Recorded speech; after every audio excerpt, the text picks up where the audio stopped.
Hello, Bachcho. Let's read this question. So this question says, when hydrogen atom is in its first excited level, its radius is option A, 4 times its ground state radius, option B is twice times its ground state radius, C is same time its ground state radius, and D is half times its ground state radius. Okay, तो चलिए बच्चों, अब हम इस question को start करते हैं।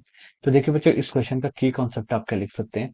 The key concept of this question इस क्वेश्चन में हमसे पूछा गया है कि जब क्या होता है हाइड्रोजन एटम में, when hydrogen atom in its first excited level, its radius is, हमें क्या बताना है यहाँ पर, रेडियस बताने किसकी, radius of hydrogen atom.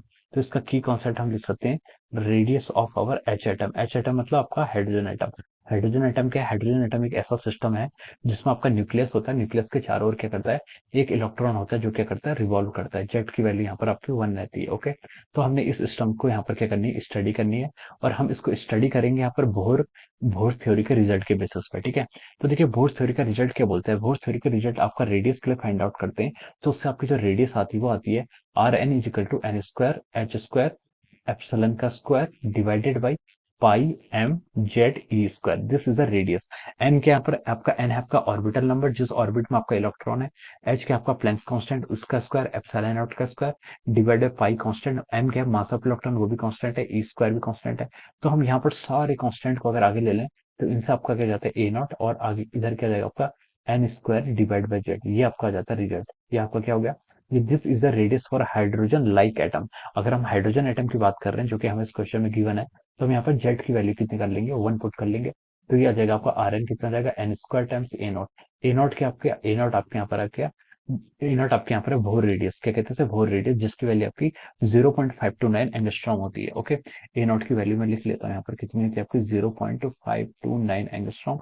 This is the value of our bore radius. Okay, अब क्वेश्चन में उसने बोला है कि अगर हम हाइड्रोजन एटम को उसकी फर्स्ट एक्साइटेड लेवल में शिफ्ट कर देते हैं, देखिए जब एन की वैल्यू 1 होती है तब आपकी ग्राउंड स्टेट होती है। उस ग्राउंड स्टेट के बाद की जो एनर्जी है वो उसकी फर्स्ट एक्साइटेड स्टेट कहलाती है। तो वो कितनी हो जाएगी यहाँ पर, इसके लिए हम यहाँ पर आर की वैल्यू 2 पुट करेंगे।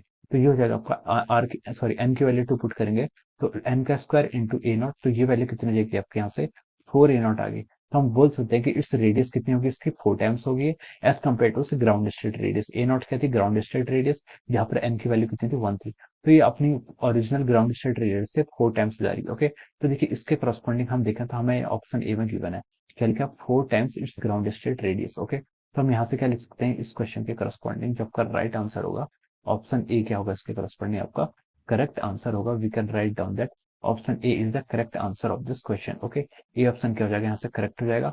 ऑप्शन बी ट्वाइस है वो रॉन्ग होगा, सी भी रॉन्ग होगा, एंड हाफ टाइम्स वो भी आपका रॉन्ग हो जाएगा। So A option will be the right answer of this question. Okay. So I hope you all understood this concept. All the best and thank you so much.